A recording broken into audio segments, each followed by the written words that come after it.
you to understand, my brothers and my sisters, that when man reach their extremity, it is God's time. I don't have enough time.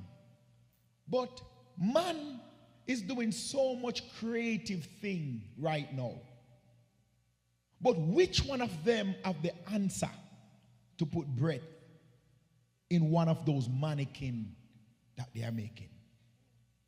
Which of them have the formula to make blood? The two things that you need to live is breath and blood. And no man has the answer.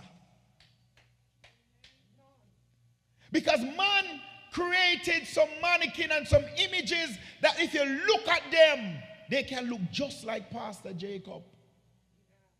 But they don't have the remedy to put breath and blood in those things.